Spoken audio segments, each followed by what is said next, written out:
It was one of those nights that should have been ordinary. Just the two of us, Emma and me, lying in bed. A quiet, peaceful night. Or at least it's what it should have been. We'd been married for 8 years, long enough that most nights ended like this, with the comfort of familiarity.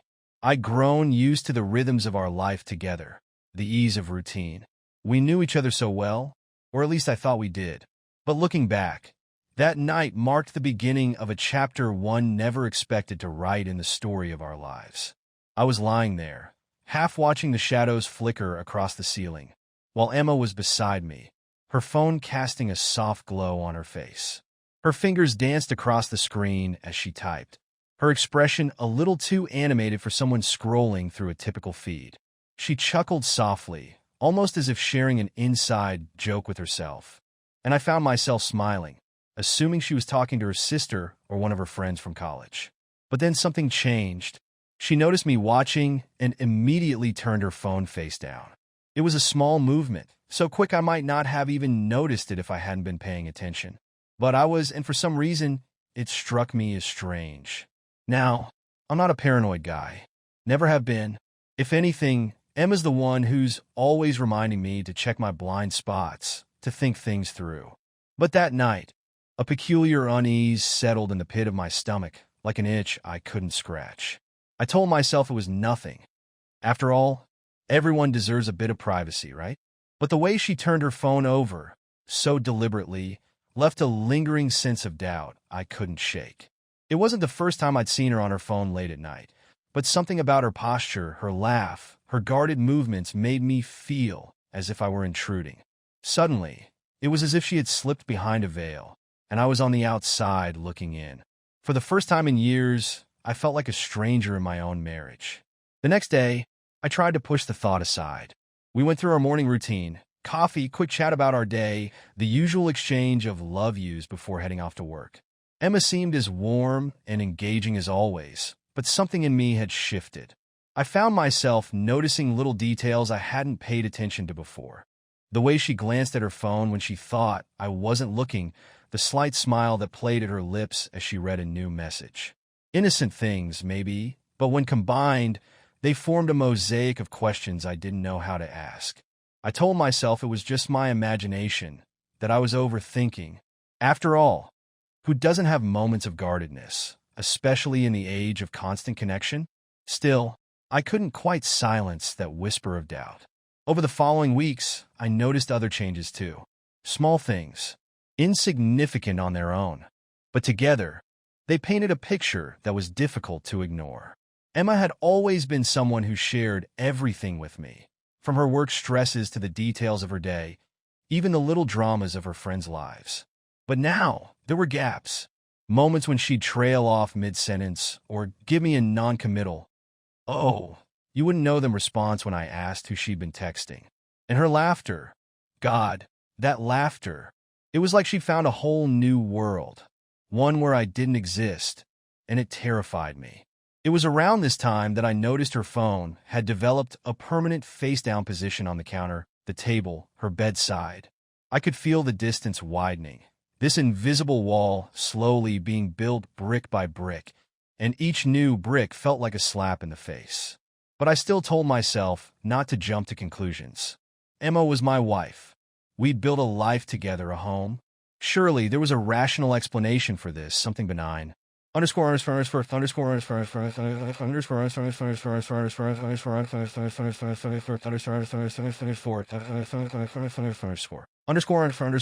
underscore.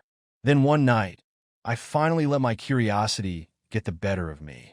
She was asleep beside me, her breathing steady and slow, and her phone was lying there on her nightstand, unlocked. I reached for it, then froze, the weight of what I was about to do crashing down on me. I'd never been that guy, the one who goes snooping through his partner's phone. Trust was the foundation of our marriage, wasn't it? But the curiosity was insatiable, gnawing at me like a splinter under my skin. I withdrew my hand, shame flooding over me, and I lay back down, staring at the ceiling. That itch, though, the one that had been planted on that first night, only grew stronger. What if she was talking to someone else? What if there was something or someone she was hiding? I had no evidence, no reason to believe she was betraying me, and yet I couldn't escape the feeling that something was wrong. I was torn between trusting my instincts and believing in my wife. It was like standing on the edge of a cliff, knowing that one wrong move could send everything spiraling out of control. I tried to ignore it, but as the weeks went on, my suspicion turned into something darker, more desperate. I found myself analyzing her every move, dissecting her expressions, watching for any clue that would either confirm or disprove my fears. I hated myself for it, hated how paranoid and obsessive I'd become. And yet I couldn't stop. One evening, we were sitting on the couch, watching one of our favorite shows. She had her phone in her hand, her attention split between the screen and whatever was unfolding on her device. Normally, we'd share laughs or comments about the characters, but she seemed distracted, even distant. The screen lit up again, and this time, I caught a glimpse of the name Liam flashing across the screen before she quickly dismissed the notification. I pretended not to notice, my heart racing. Liam. Who was Liam? I never heard her mention anyone by that name before. A harmless friend, I tried to tell myself, but the shadow of doubt was relentless. It seemed like such an ordinary name, innocuous even. But to me, it became the embodiment of everything unknown, a symbol of whatever had wormed its way into our marriage. Emma continued watching the show, laughing and commenting, oblivious to the storm raging inside me. I tried to act normal, to keep up with the flow of conversation, but my mind was spinning. The name haunted me, echoing in my thoughts like a taunt. Who was Liam? That night, I couldn't sleep. I kept picturing Emma and this stranger, this faceless Liam, who had somehow found his way into her life, and perhaps into her heart. It felt absurd, like some twisted game my mind was playing on me, but I couldn't shake the feeling that something was horribly, irrevocably wrong. As I lay there, listening to Emma's gentle breathing beside me, I made a decision. I would find out the truth, one way or another. I didn't know what I expected to find, but the thought of living in the dark, of watching my marriage slip through my fingers without understanding why, was unbearable. My heart pounded as I reached for my phone, typing Liam into her social media accounts, feeling like a trespasser in my own life. But there was nothing, no friends, no connections, no messages visible to me. For all I knew, he could have been just a friend from work or an old college buddy. Or he could be something much more. I fell asleep that night with a storm of unanswered questions swirling through my mind, feeling as though I were standing on the edge of a precipice, staring into the abyss. And deep down, I knew that whatever lay at the bottom of that abyss would change everything. And that was how it began, the tiny shift in our world that would soon grow into a chasm. I wanted to believe in her, in us, but the shadow of that name lingered, casting doubt on every glance, every laugh, every touch. It was the beginning of the end, though I couldn't see it then. I told myself I was being paranoid, that this Liam was nothing more than a figment of my insecurities. But even as I tried to convince myself, a voice in the back of my mind whispered, louder and louder with each passing day, "She's hiding something." It was a Tuesday night, and like we often did after work, Noah and I found ourselves nursing beers at a bar just down the street from our office. The place had a worn charm, dim lighting, cracked leather seats, the hum of low conversation around us. I'd always found comfort in these casual evenings, a chance to unwind, to let the day melt away. But tonight was different. I had that same unsettled feeling gnawing at me, a weight I couldn't quite shake. We were halfway through our second round when the conversation drifted from work to more personal territory, as it often did after a couple of drinks. Noah was talking about a recent breakup he'd gone through, laughing off the pain in his usual no-nonsense way, when he made a comment that hit me harder than it should have. "Yeah, she thought she was slick, but people leave traces," Noah said, taking a long drink. "Digital footprints are everywhere, you know? People think they can hide things, but it's all out there if you know where to look." Something about his words lingered. I felt a strange, involuntary tug in my mind, pulling me toward thoughts of Emma and her strange, recent behavior. I tried to brush it off, to focus on Noah's story, But the thought was relentless, poking at me, demanding attention. I looked down at my beer, swirling the glass slowly, debating whether or not to say anything. After a pause, I ventured cautiously. Funny you mention that. Actually, Emma's been, I don't know, acting a bit off lately. Noah raised an eyebrow, a flicker of interest in his eyes. Off how? I shrugged, feeling the discomfort rise in my chest. It's probably nothing. Just she's on her phone a lot these days. More than usual. And it's like she's in her own world, you know? Laughing at something, typing away. But the second I come around, she shuts it down, flips the phone over. Noah chuckled, his expression unreadable. Maybe she's planning your birthday or something. Ever think of that? Yeah, maybe. I tried to laugh, but even I could hear the strain in my voice. It's just weird. I mean, she's never been one to keep things from me. We tell each other everything, but lately, I don't know. I feel like there's this whole other side of her that I'm not seeing. Noah leaned back, looking thoughtful, and I realized I was holding my breath, waiting for some kind of reassurance, something that would ease the strange mix of fear and suspicion twisting in my gut. Look, man, he said after a moment, I'm not saying there's anything going on, but if you're really that curious, there are ways to find out. I laughed, though it sounded hollow. While I go through her phone, that's a line I don't want to cross. I mean, we're supposed to trust each other, right? True, he said, nodding. But like I said, people leave traces. It's all about knowing where to look. I could feel his words working their way into my mind, like seeds being planted in freshly tilled soil. Noah had always been a bit of a tech wizard. He worked in cybersecurity and had a knack for uncovering things other people wanted to keep hidden. I'd seen him pull up information on people just out of curiosity, hacking his way into profiles and accounts, as if it were a game. To him, privacy was a myth, just another boundary to test and break. And now here he was, offering to pull back the curtain, to peer into a world I wasn't sure I was ready to see. Thanks, but I don't think I need that, I said, trying to sound casual. But even as I said the words, I felt the conflict inside me deepen. What if there was something to find?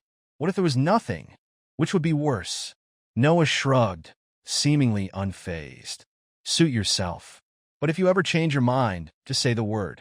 I could keep an eye out, just in case. I forced a smile and took a long sip of my beer, letting the bitterness linger on my tongue. The idea of Noah snooping around in Emma's online life felt wrong, invasive. But the doubt was there now, clawing at me. What if she was hiding something? What if this Liam guy wasn't as harmless as I wanted to believe? After a few moments of silence, Noah spoke again, his tone more serious. Look, I don't mean to make things worse. It's probably nothing, like you said. But I've seen people do some shady stuff, and it's always the ones who think they're being discreet. If she's acting different, it could just be a phase, or it could be something else. I didn't know how to respond. There was something disconcerting about the way Noah seemed so comfortable with the idea of invading someone's privacy, as if it were second nature to him. But at the same time, his words tapped into the growing paranoia gnawing at me. He was right, people do leave traces. And if there was something to find, Noah could probably uncover it. All I had to do was ask. But then what? What would I do with that knowledge? The thought of knowing, of seeing undeniable proof of something I was terrified to admit, made my stomach twist. I'd rather cling to the illusion, to the hope that this was all in my head. As we wrapped up the evening, Noah's words continued to echo in my mind. I didn't ask him to do anything, but the idea had been planted, and it sat heavy, like a stone in my chest. When I got home, Emma was already in bed, her back turned to me, her breathing soft and steady. I lay down beside her, listening to the rhythm of her breaths, feeling the warmth of her body close to mine.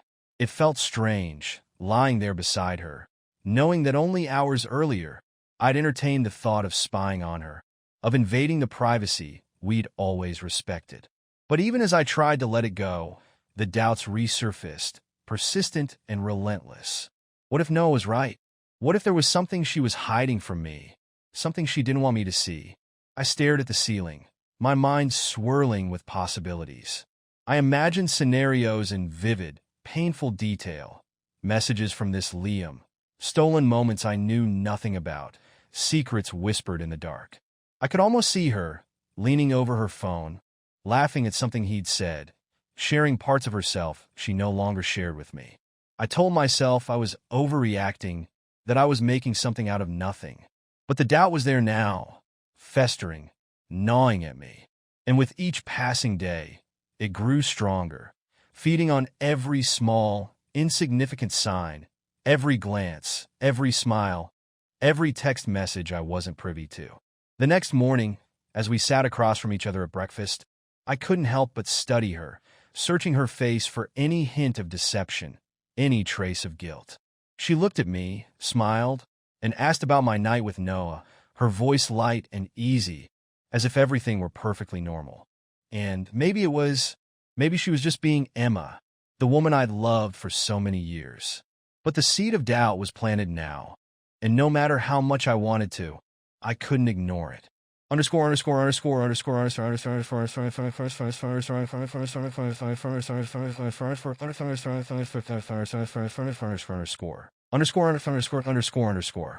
few days later, I found myself standing outside Noah's office at work, debating whether to knock.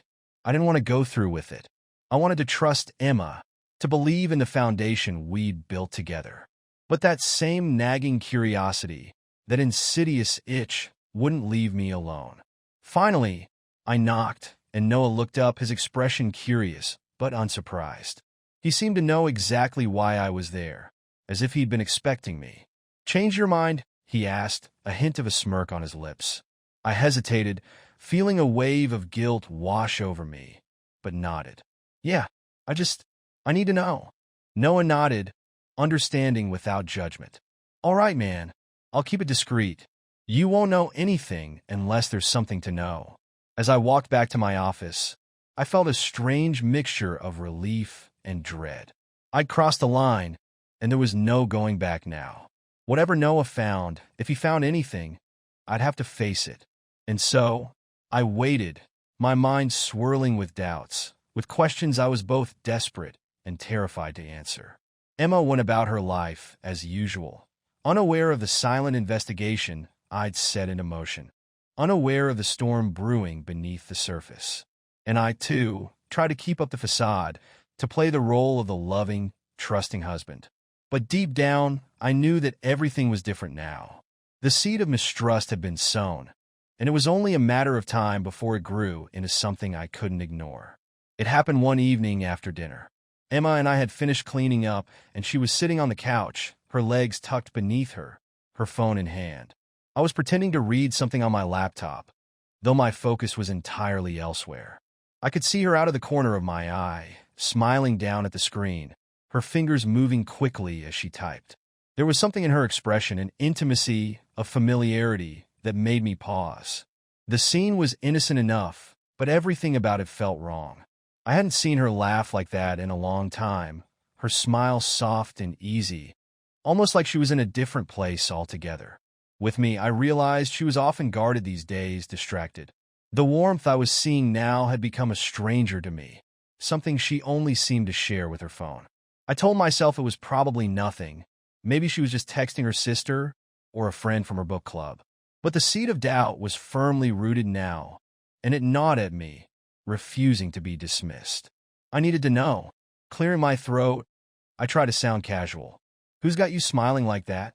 I asked, aiming for a light tone, the question slipping out as if it were no big deal. She froze, her smile faltering for just a fraction of a second.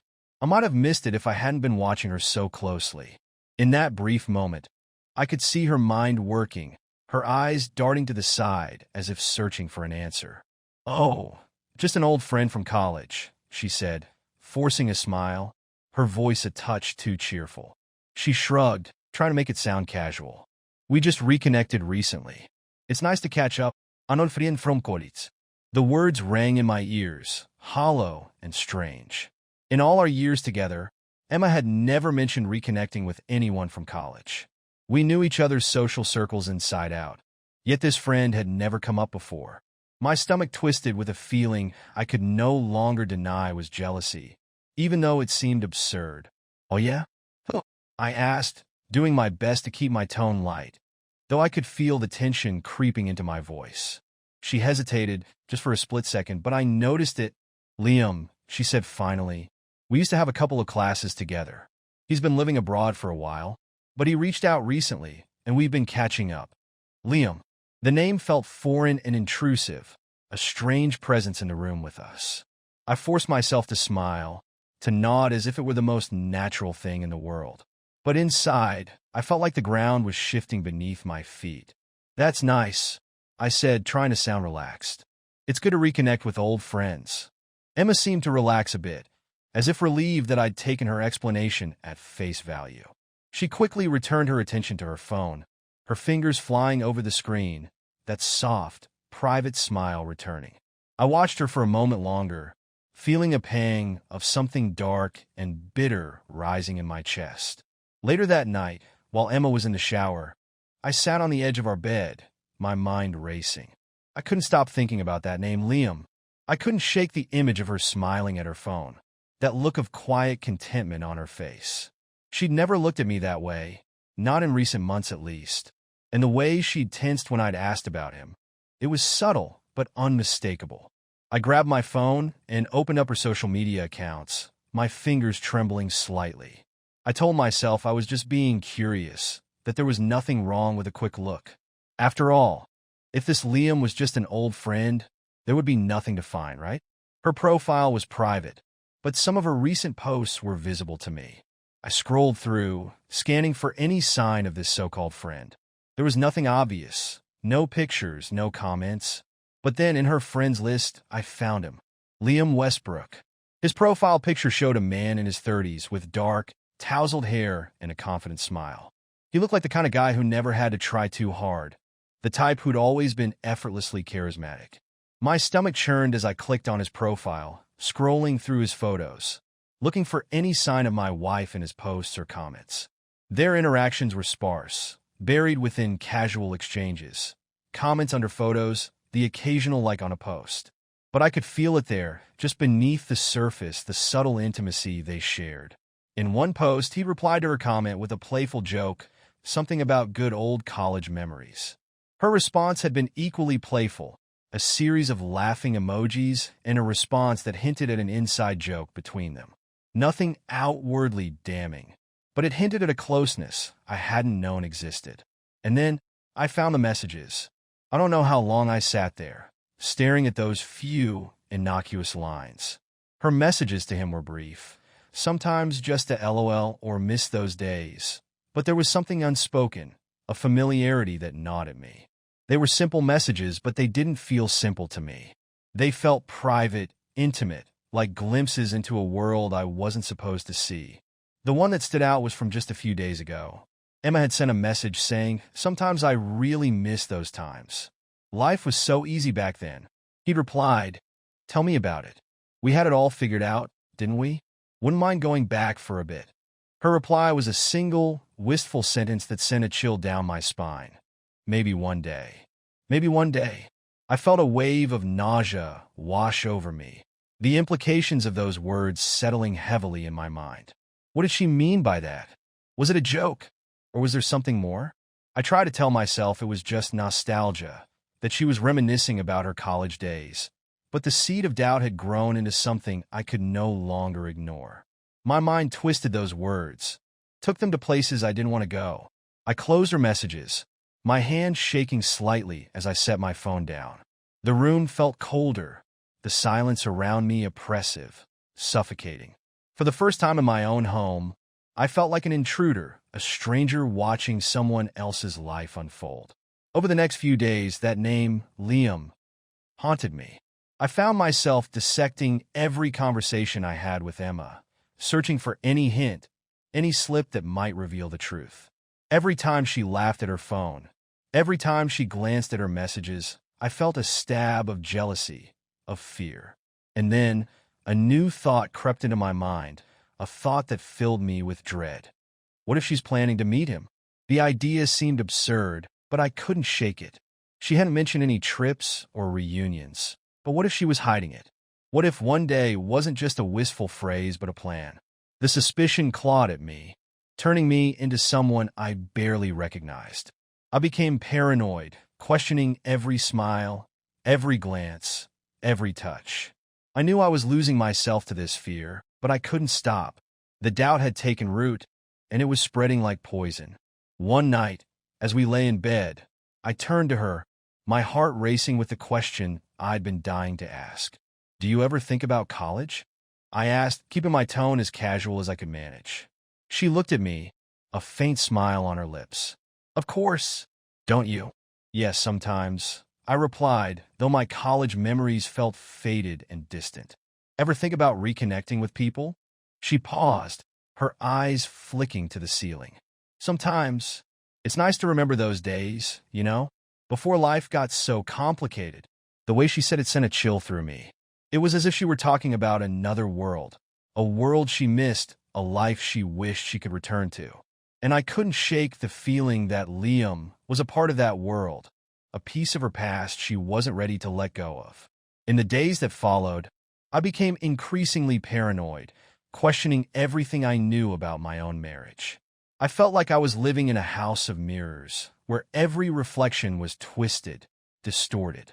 I wanted to confront her, to demand answers, but I was terrified of what I might find.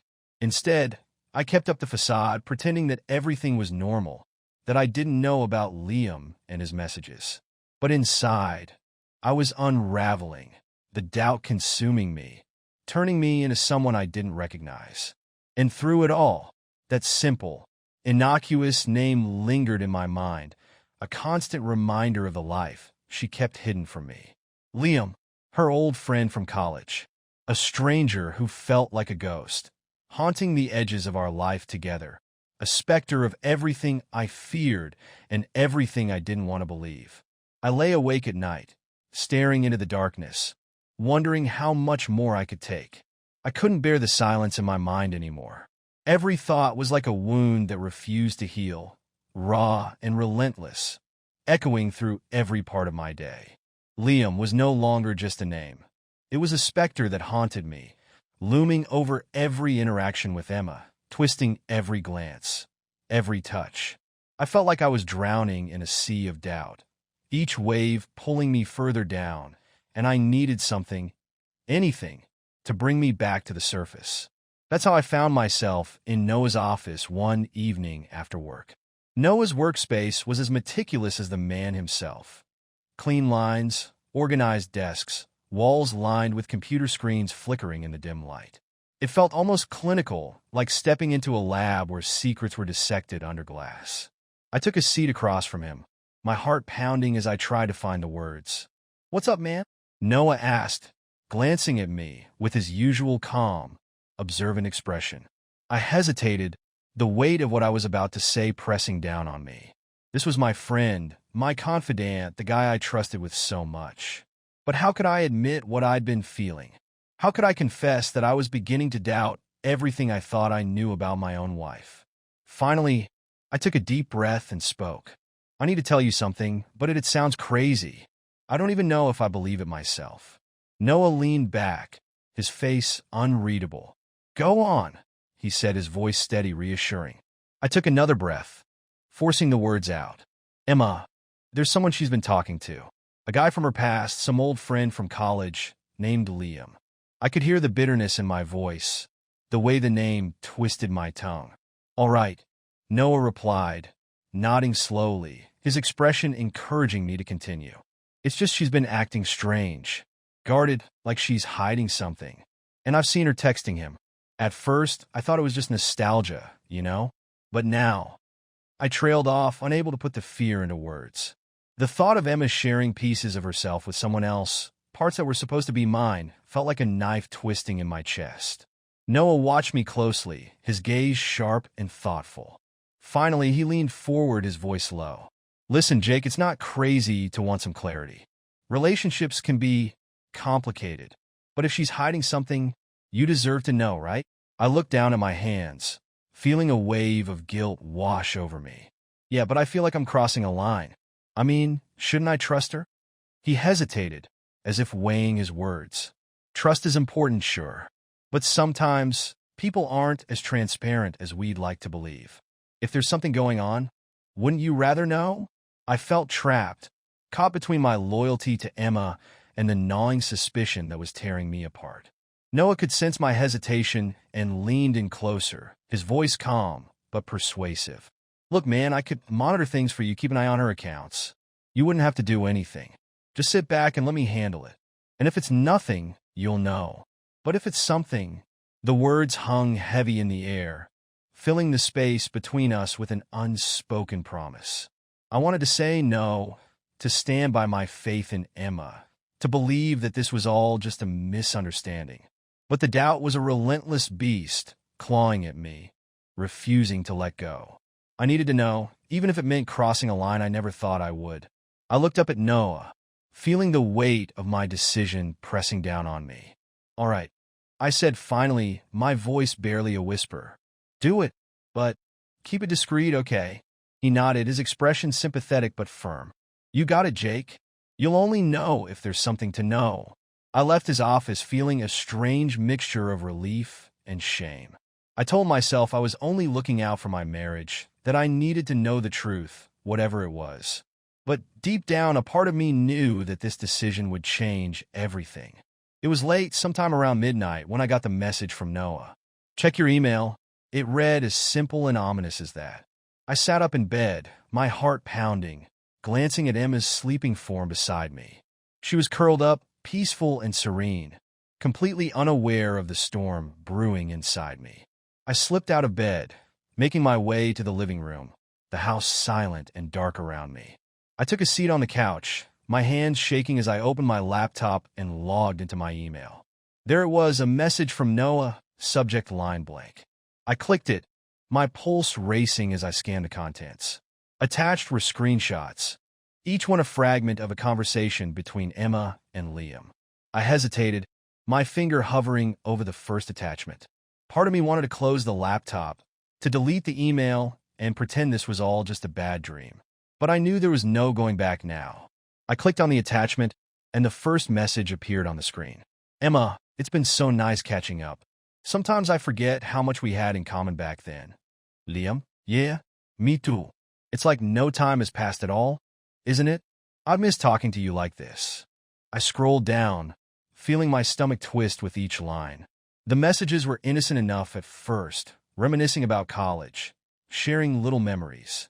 But as I read on, the tone shifted, became more personal, more intimate. Liam, I remember those nights we spent talking about everything and nothing. You used to say I understood you better than anyone else. Emma, maybe that's still true. Sometimes I feel like you're the only one who gets me. The words hit me like a punch to the gut. My mind reeled, trying to process what I was reading. I could feel the ground crumbling beneath me. Everything I thought I knew about my wife, about our life together, shattering in an instant. And then the message that broke me.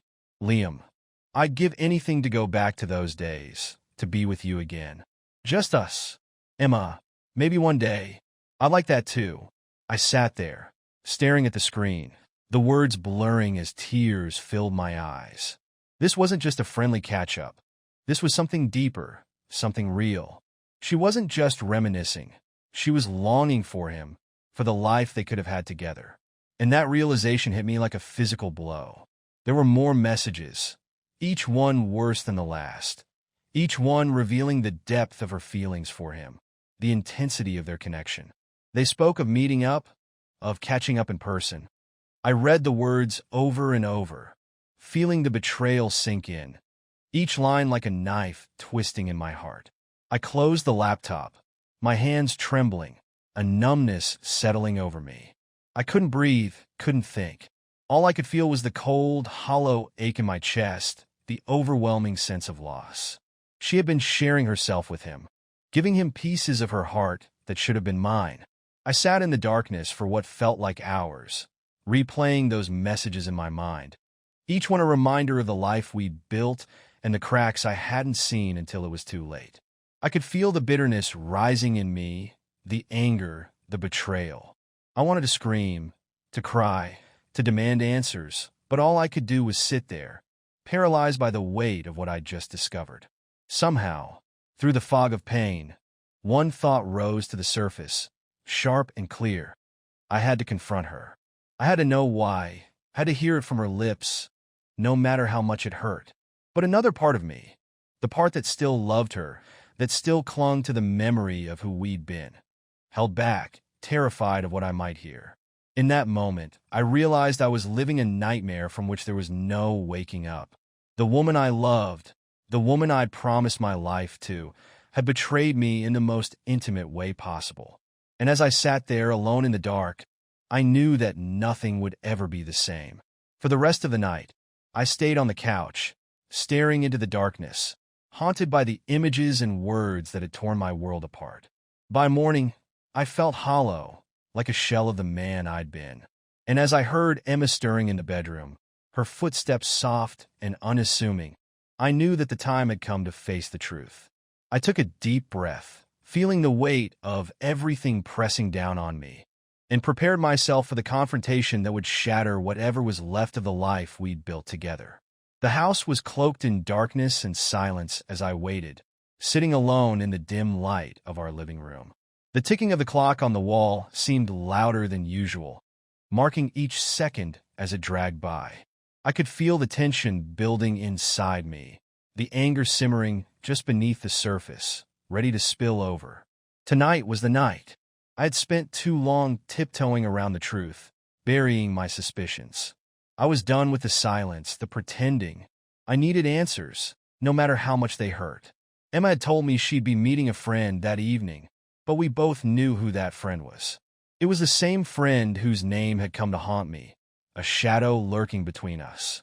Liam, the man who had somehow taken a place in her heart, filling spaces that I had believed belonged only to me. My phone buzzed with a message. It was Emma, letting me know she'd be home in a few minutes. I clenched my jaw, my hands tight fists in my lap. I didn't know what I expected from this conversation. Part of me wanted her to deny it, to laugh it off and say it was all a misunderstanding. But the other part of me, the part that had read those messages, that had seen the longing in her words, knew the truth already. The front door creaked open, and Emma walked in, her face lighting up with a soft smile when she saw me. For a moment, I felt my resolve waver, a small part of me clinging to the version of her I had loved, the woman who had been my world. But that version of her had faded, replaced by a stranger I had barely recognized. "Hey," she said, setting her bag down and slipping off her shoes. "Didn't expect you to still be up." I swallowed, my throat tight. "Yeah, I thought we could talk." She paused, glancing at me, a hint of unease crossing her face. "Is everything okay?" Her words felt like salt on an open wound, so casual, so innocent, as if everything was exactly as it should be. But I knew better. I knew what she'd been hiding, and the time for pretending was over. "Emma," I said, keeping my voice steady, "I need to ask you something, and I want you to be honest with me." She looked at me, her expression guarded. "Of course. What's on your mind?" I could feel the tension thickening in the room, a weight pressing down on us. I took a deep breath, forcing myself to meet her gaze. "Are you seeing someone else?" The question hung in the air, heavy and damning. For a moment, she looked stunned, her mouth opening slightly as if she were searching for words. Her eyes flicked away, darting toward the floor, and that was all the answer I needed. "No," she said quickly, her voice a little too high, a little too forced. "Why would you ask that? Why?" I repeated, my voice edged with bitterness. "Emma, you've been distant, secretive. You're always on your phone, always texting someone. And don't think I haven't noticed how you hide it from me. I feel like I'm living with a stranger." She laughed, a hollow, nervous sound. "Come on, you're being ridiculous. I'm just reconnecting with friends. That's all. Just friends?" I asked, my voice colder now. "Do friends share memories of nights spent talking about everything and nothing? Do friends tell each other they miss being together? Do friends talk about one day?" Her face went pale, and she looked at me as if I'd struck her. The color drained from her cheeks, and her mouth opened and closed, no words coming out. For the first time, I saw the guilt written plainly on her face, the shame she'd tried so hard to keep hidden. And in that moment, my worst fears were confirmed. I felt my hands tremble with the anger that I'd been holding back, the betrayal like a fire burning inside me. "I know, Emma," I said, my voice barely a whisper. "I know about Liam." She looked away, her body tense, her hands clenched together in front of her. She didn't deny it, didn't try to make excuses.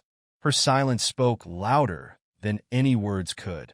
"How long has this been going on?" I demanded, my voice breaking with the pain I could no longer keep hidden. "Jake, please," she said softly, her voice trembling. It's not what you think. Not what I think," I repeated, my voice rising. "I've seen the messages, Emma. I've seen how you talk to him, how you reminisce about your time together. You're telling me that's just nothing?" Tears welled up in her eyes, and for a brief moment, I felt a flicker of sympathy, a part of me still clinging to the woman I thought I knew. But the pain, the anger, was too raw, too consuming. "I'm sorry, Jake," she whispered, her voice choked with emotion. "I never meant for this to happen. I didn't know how lonely I'd become. I didn't know I'd feel this way." Her words struck me like a blow, and I felt a hollow ache settle in my chest. "Lonely? Emma, we've been married for 8 years. I've been here for you, I've loved you, I've given you everything I have. And you're telling me that wasn't enough?" She shook her head, wiping a tear from her cheek. "It's not about you, Jake. It's me. I got lost somewhere along the way, and when Liam reached out, it was like a part of me I'd buried came back to life." Her words felt like a knife twisting in my heart. She was talking about love, about connection, as if those things had disappeared from our marriage without me even noticing. And maybe, in a way, they had, but that didn't justify the betrayal, the lies, the deception. "So what, Emma? You just decided to go behind my back? To share parts of yourself with him that you wouldn't share with me?" My voice cracked, the pain spilling over, too much to contain. "I thought we were building a life together. I thought you were my partner. But you've been living a double life." She looked at me, her face crumpling with regret. "I'm sorry, Jake. I know I hurt you. I never wanted this. But you did it anyway," I said, my voice barely a whisper. "You did it knowing it would tear us apart." The room fell silent, the weight of her betrayal settling between us like a chasm too wide to bridge. I felt like I was looking at a stranger, someone I'd never truly known. The woman I'd loved, the woman I'd built my life with, was gone, replaced by this hollow shell, this person who had chosen someone else over me. "I don't even know who you are anymore," I said finally, my voice breaking. "I don't know if I ever did." She reached out, her hand trembling, as if to touch me, to offer some small comfort. But I pulled away, the pain too raw, too fresh. I couldn't bear to look at her, to see the guilt and regret that filled her eyes. "What do you want me to say, Jake?" she whispered, her voice thick with tears. "What can I do to make this right?" I looked at her, the woman who had once been my everything, and felt the overwhelming weight of her betrayal. "I don't know, Emma. I don't know if you can." With those words, I turned away, unable to look at her any longer, unable to face the wreckage of our life together. I heard her sob softly, her shoulders shaking as she buried her face in her hands, but I couldn't bring myself to comfort her. This was a wound too deep, too painful, and I didn't know if it would ever heal. For the rest of the night, I sat in silence, the echoes of our shattered trust filling the room. I felt empty, hollow, as if a part of me had died. And as dawn broke, casting a pale light over the room, I knew that nothing would ever be the same. The woman I loved was gone, replaced by a stranger I could no longer trust. And I was left alone, a broken man in the ruins of the life we'd once built together. It was late when Noah showed up at my doorstep. I didn't expect to see him, but after the confrontation with Emma, I was hollowed out, a shell of a man left wandering through the wreckage of my life. I was too drained, too defeated, to question why he'd come. My mind was still replaying Emma's words, her apology, the way she'd looked at me, as if I was the one who'd let her down. So when I opened the door and saw Noah standing there, I just nodded and let him in, hoping that his presence would offer some semblance of comfort. After all, he was the only person who'd known everything, who'd been by my side through it all. He sat across from me in the living room, his face unreadable.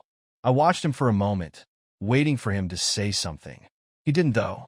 He just sat there, an odd look in his eyes, something I couldn't quite place. "Noah, what's going on?"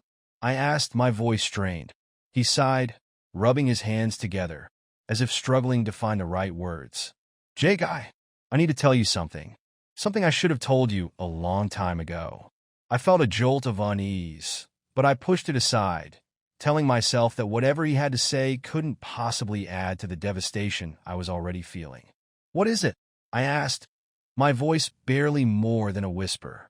Noah took a deep breath, and then, in a voice that was too calm, too deliberate, he said, "I've been keeping an eye on Emma for longer than you think."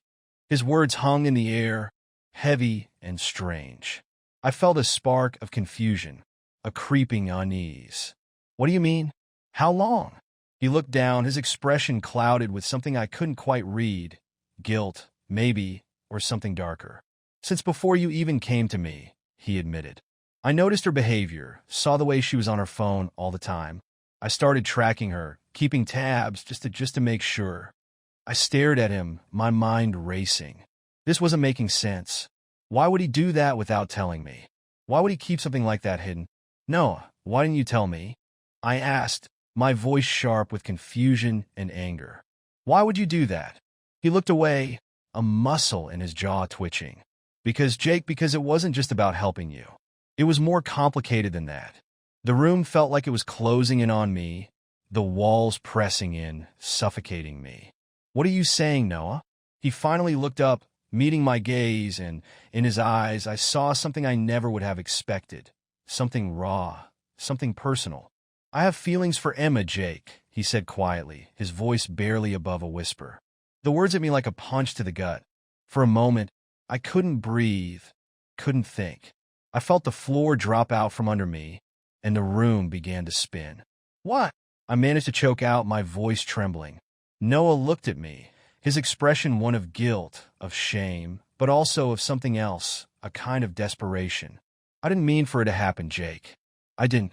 But when I started keeping an eye on her, I realized that I cared about her. Maybe too much. And the more I watched her, the more I wanted her for myself." The words were surreal, like some sick joke. I couldn't believe what I was hearing. This was Noah, my best friend, the man I'd trusted with everything, who I'd leaned on through this nightmare. And now he was standing in front of me, confessing that he'd been watching my wife, harboring feelings for her, keeping secrets from me. You used me," I whispered, my voice cracking. "You used me to get closer to her." Noah didn't deny it. He just sat there, his head bowed, a look of remorse on his face. "I'm sorry, Jake. I know it's wrong. I know I crossed a line, but I couldn't help it. I thought that maybe if she left you, I'd have a chance." The room was spinning, my world crashing down around me. It was as if I'd been plunged into some twisted nightmare, a betrayal within a betrayal. Emma had shattered my heart, and now Noah had taken what little trust one had left and torn it to pieces.